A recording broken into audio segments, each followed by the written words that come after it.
Olá, então dando seguimento à última parte do nosso evento, né, do sensacional evento, primeiro simpósio de dietas cetogênicas, né, eu chamo então, como já foi apresentado aqui no início do evento, né, a professora Ida. A gente vai ter uma mesa agora com moderações de cada experiência de cada local, então experiência do Serviço de Genética Médicos do Hospital de Clínicas em relação à dieta cetogênica. Posteriormente, o Luiz Santana e a Gabriela Peniche vão apresentar a experiência da UFPA de Belém. Depois, a Ana Cláudia Guerreiro, com a experiência do Hospital Pequeno Príncipe, e a Paula Zubel, com a experiência do serviço de IMIP de Recife. Cada serviço vai ter 15 minutos de fala, né, para falar um pouquinho da experiência, e a gente pode, se sobrar um tempinho, abrir no final para algumas perguntas. Então, eu vou chamar a Ida e logo que terminar a Ida, eu já vou também já deixar apresentado o Luiz Carlos Santana. Então, depois a Lília abre e fala das próximas duas apresentações, que vai ser da Ana Cláudia e da Paula. Então, a Ida, que já falou aqui hoje, né, professora associada do Departamento de Genética do curso de pós-graduação em Genética e Biologia Molecular e de Ciências Médicas da Faculdade de Medicina da Universidade Federal do Rio Grande do Sul, é líder do grupo de pesquisa Avaliação de Tecnologia em Saúde e Genética Clínica, e atualmente a professora Ida é chefe de serviço de genética médica, serviço de referência de doenças raras do Hospital de Clínicas de Porto Alegre. Então, eu chamo a Ida para falar, e logo que a Ida terminar, eu apresento o Luiz e a Gabriela. Muito obrigada.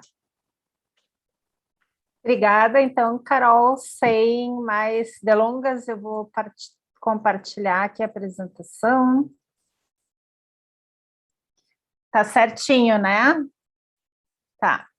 Então, eu quero apresentar para vocês, nesses 15 minutos, a nossa experiência na implantação de um ambulatório multiprofissional envolvendo, então, dieta cetogênica para doenças genéticas raras em um hospital universitário do Sistema Único de Saúde. E eu também começo dizendo que eu não tenho conflitos de interesses no tema, e queria, assim, iniciar também como a Vanessa fez, comentando algumas coisinhas da minha própria história na dieta cetogênica. Eu acho que isso é bem importante para o pessoal que está iniciando agora nessa jornada, né?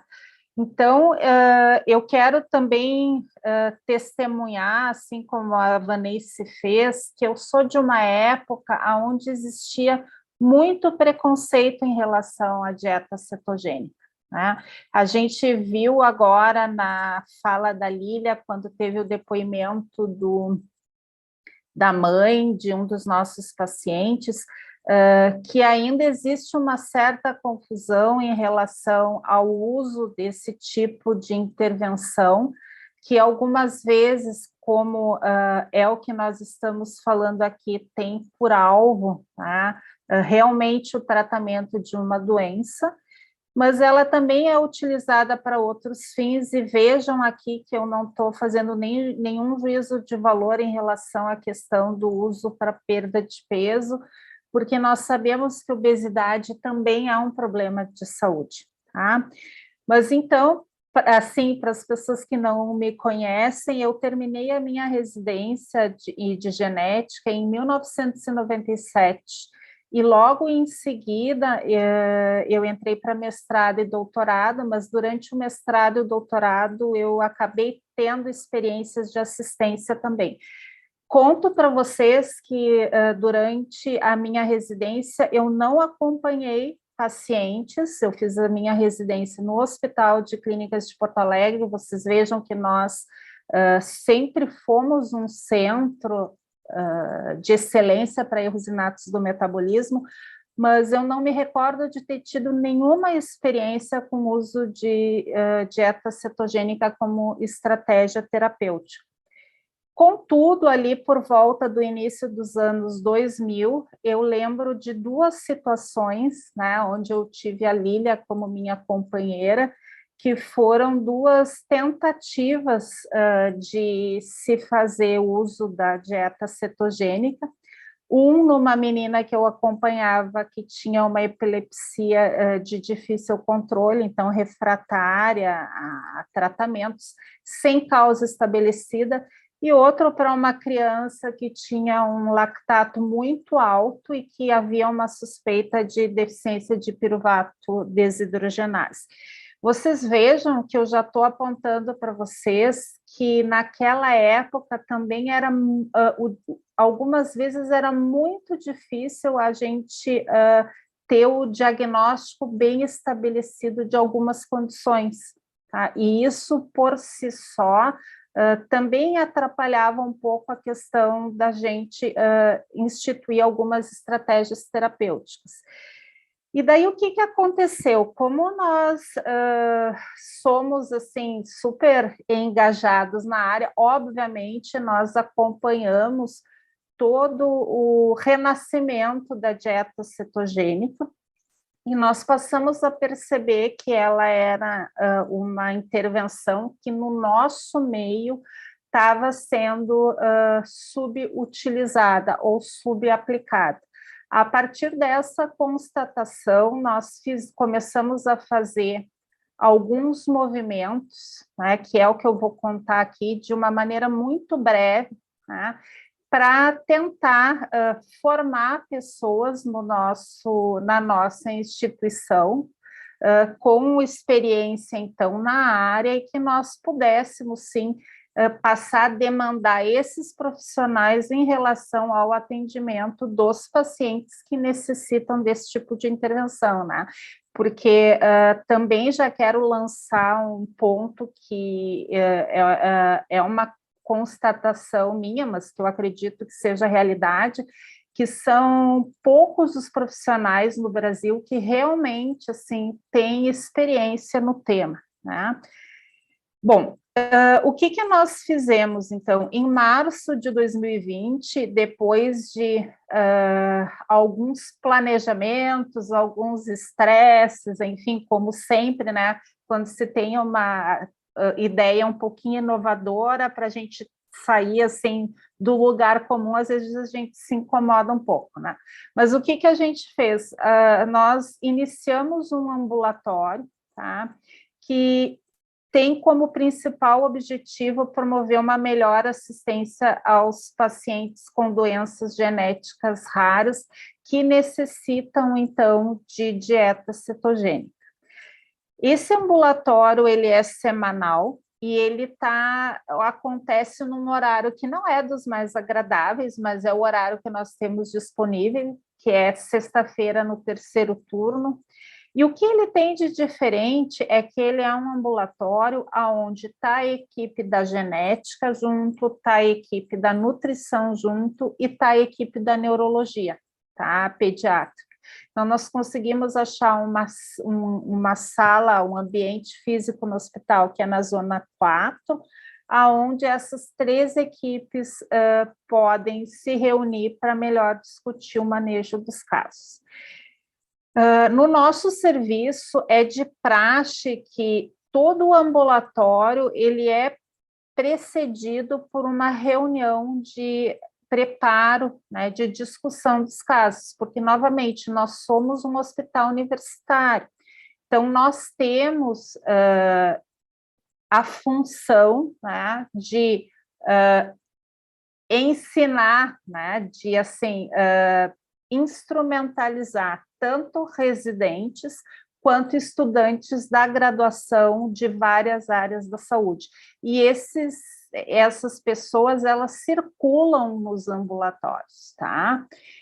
E essa reunião que nós chamamos de pré-clínica, ela ocorre sempre na segunda-feira anterior ao ambulatório, e nós desenvolvemos um programa de seminários. E também vou lançar sempre algumas coisas para vocês em termos de mídia, né?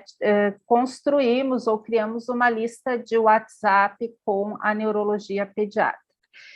Aqui estão listados membros da nossa equipe, então, já para dizer que eu estou falando em nome da nossa equipe, né? Nós nunca faremos alguma coisa sozinhos, então, tudo isso é uma construção. E a nossa equipe, ela, como vocês podem ver, ela é composta por médicos geneticistas, por nutricionistas, tá? E também, assim, por alunos de pós-graduação, de graduação, né? E de graduação da nutrição. Eu também faço questão de dizer que é um momento, assim, que é muito dedicado à questão da nutrição metabólica. E nós temos como colaboradores a neurologia pediátrica, os serviços de nutrologia e pediatria do Hospital de Clínicas de Porto Alegre e consultores muito importantes externos, como a doutora Berenice, que já participou hoje pela manhã aqui do evento. Então, nós fizemos em 2020 59 atendimentos. Isso aqui não é um número de pacientes vistos, é um número de consultas, e esse número em 2021 está até o momento em 45. Quais foram, então, os pacientes que nós vimos, né? Então, nós tivemos 8 pacientes que receberam dieta cetogênica. Desses 8, 6 continuam recebendo, em 2 houve necessidade de suspensão, e atualmente nós temos 3 pacientes que estão em avaliação para início da terapia. O que eu quero deixar bem claro em relação aos diagnósticos, tá? Primeiro, assim, isso eu acho que não é muita surpresa, mas a causa principal, ou a doença mais prevalente é a deficiência de GLUT1, tá? E aí também, assim, além de ser a doença com a condição com a indicação mais clara, mais precisa, a gente tem que ter em mente que hoje em dia é mais fácil diagnosticar GLUT1, porque não depende somente da realização de líquor, né? Os nossos pacientes, eles foram diagnosticados por exames genéticos amplos, né? Painéis ou estudos de sequenciamento de exoma, enfim, tá? Então, eu alerto vocês que eu acho que tem muita gente com GLUT1 não diagnosticada, que vai passar a ser diagnosticada e vai necessitar de dieta cetogênica. E também fica claro, quando a gente olha aqui os nossos casos, que está havendo ainda pouco encaminhamento para tratamento por dieta cetogênica, mesmo no nosso meio. Por exemplo, eu não enxergo aqui entre os pacientes que a gente avaliou nenhum paciente com esclerose tuberosa, que é uma condição mais frequente que GLUT1, inclusive. Tá? Então, vocês vejam que é necessário que se faça um trabalho com outras especialidades sobre os casos que possivelmente possam ser beneficiados com esse tipo de tratamento. Eu estou cuidando bem o meu tempo aqui, tá? Eu tenho, assim, toda a descrição dos casos, mas eu só vou tentar mostrar o vídeo aqui de uma menininha que nós acompanhamos com GLUT1. Isso aqui é um vídeo pós-tratamento, só para deixar claro para vocês que, além das crises convulsivas que cessaram após o início da dieta cetogênica, ela teve uma melhora muito grande de comportamento, que inclusive ela se deixou ser examinada. Antes nem era possível fazer o vídeo, tá?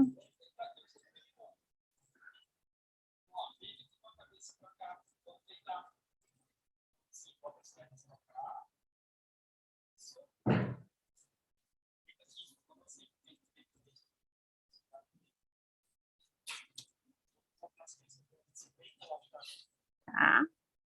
Então, só para ilustrar. A Lília já falou dos documentos que nós temos para aumento de adesão, então a caderneta de informação, controle clínico e laboratorial, registro alimentar, a carta de emergência. Um outro ponto é a atualização do protocolo operacional padrão, junto com o serviço de nutrologia, que ele está em construção, a questão da cozinha cetogênica, que a gente foi assim, quase destruído pela pandemia, a gente não pôde fazer nada, mas agora ela vai ressurgir, né? Nós já estamos retornando com o projeto. Aqui nós temos os títulos, então, dos seminários apresentados de novo, para mostrar para vocês que, por estarmos em um hospital universitário, nós temos, sabemos da nossa função como formadores. Então, os títulos dos seminários apresentados, esses aqui só são seminários de setembro a dezembro, e eu coloquei aqui em vermelho para vocês saberem que nós nos inscrevemos, então, no encontro internacional de dieta cetogênica, e teve um dia que a gente só apresentou os highlights do congresso. Estamos tentando, assim, se integrar com outros grupos da área, de outros estados, enfim, aqui é um exemplo, né, que nós participamos de uma live promovida pelo Mães Metabólicas sobre o tema, tá? Estamos apresentando, então, resumos da nossa experiência em congressos de genética médica, neurogenética, de neurologia infantil. Tem todo esse trabalho do grupo da nutrição metabólica no Instagram, gente, que é lindo, eu morro de orgulho, tá, assim, do que está sendo feito. Vocês podem ver que visualmente também é muito agradável, né? E, para terminar, o que eu listo assim, como desafios e perspectivas? Eu realmente acho que haverá um aumento de demanda, né, de chegada de pacientes. Isso também depende de um melhor entendimento dos benefícios da dieta cetogênica por outros profissionais de saúde. Então, para isso é bem importante essa colaboração, integração com demais equipes, né? Continuar, então, todas essas iniciativas de aperfeiçoamento da nossa equipe, tá?